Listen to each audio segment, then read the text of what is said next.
Opa, tranquilo. Vamos para a nossa quarta aula.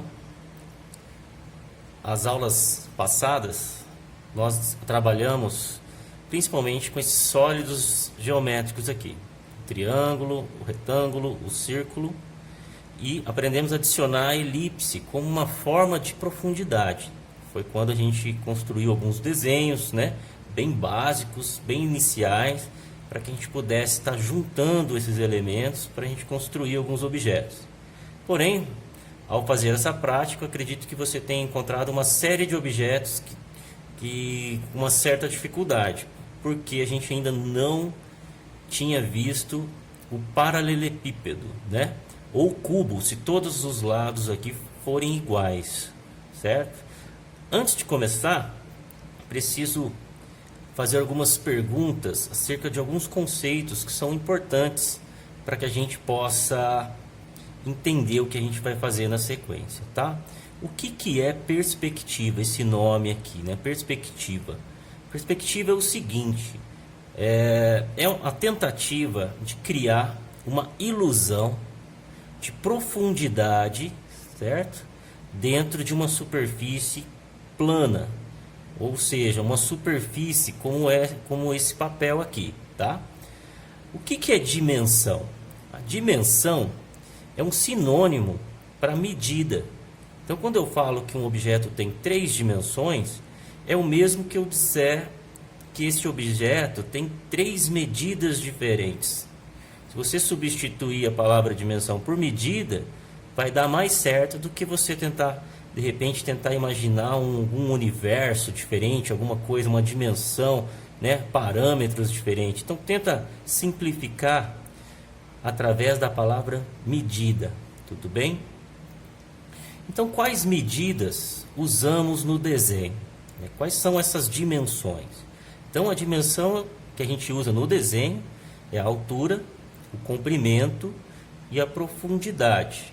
Porém, quando eu falo que é uma tentativa de se criar uma ilusão, é por conta que o papel nunca ele vai ter uma profundidade no que diz respeito à superfície, certo? É óbvio que o próprio papel, por ser inerente da realidade, ele tem, mesmo que mínima, ele tem a espessura do papel, né, que é considerada como profundidade, tá? Mas como a gente está trabalhando na ideia de 2 dimensões, né, todo desenho pressupõe que seja bidimensional, ou seja, que ele tenha 2 dimensões apenas. Então, se eu olhar para esse próprio papel, a gente vai perceber que a medida assim de imediato que a gente consegue perceber é a altura e o comprimento, certo? Tudo que eu desenhar aqui que tem essas duas grandezas, eu não vou ter problema algum. Quer ver? Eu vou fazer um desenho aqui para você começar a entender, porque aqui a gente vai encontrar algumas regras que são muito importantes, certo? Eu vou desenhar um desenho bem simples aqui. Imagina que eu tenho um carrinho aqui daquele quando a gente é criança, que a gente começa a posicionar o carrinho bem estruturalmente mesmo, sem grandes detalhes, né? Com certeza é bem simples mesmo, só para a gente entender, ó. Eu vou trabalhar como se ele fosse bem plano, altura e comprimento só, quadradinho.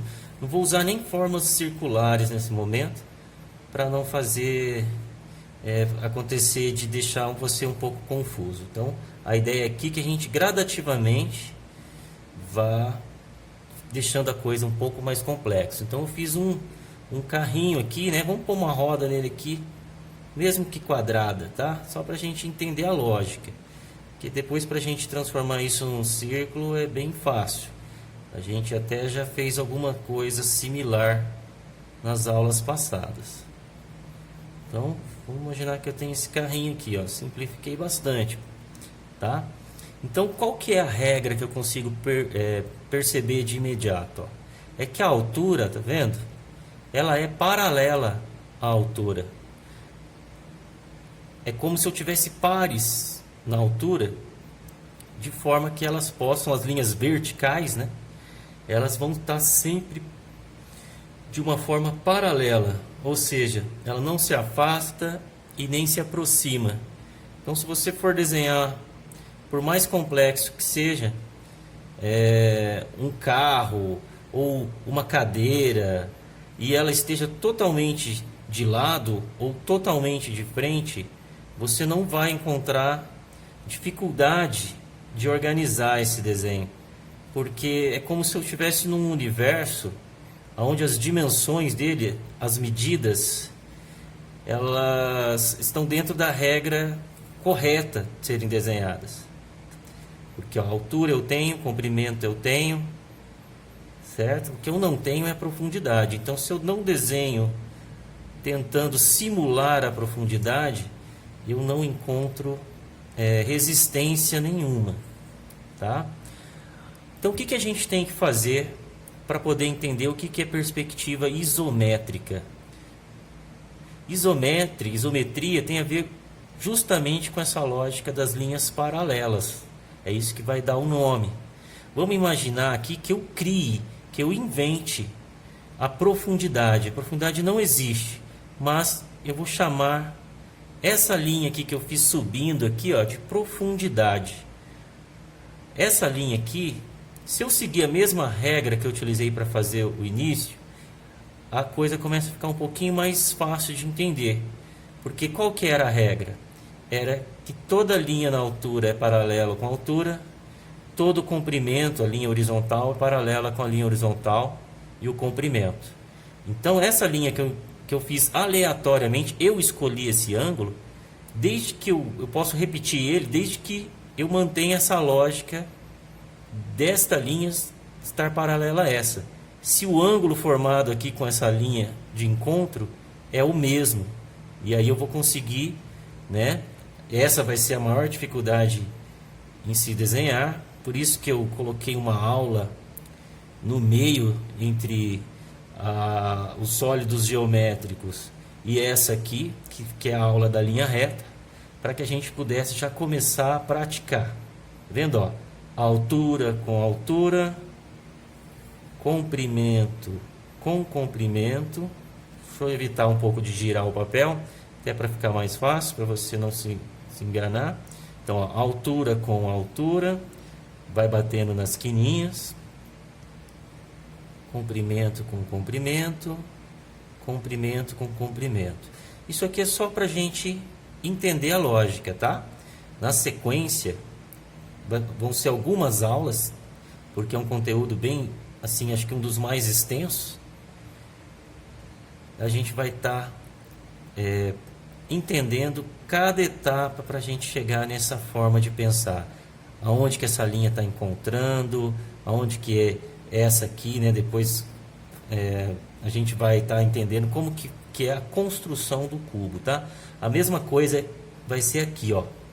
Então, ó, comprimento com comprimento, altura com altura, profundidade com profundidade. Cada par tem que estar de uma forma paralela, tá? Olha lá, ó. Linhas inclinadas, paralelas, linhas deitadas, paralelas deitadas, as linhas da altura, paralela à linha da altura, comprimento com comprimento e assim por diante, tá? Então é só o início dessa aula, para não ficar extenso o conteúdo, né? Eu termino aqui para você entender esses conceitos e o que é perspectiva isométrica, tá? Então, a perspectiva isométrica é a tentativa de criar uma ilusão de profundidade utilizando como referência o sólido geométrico chamado cubo ou paralelepípedo, tá bom? Muito obrigado.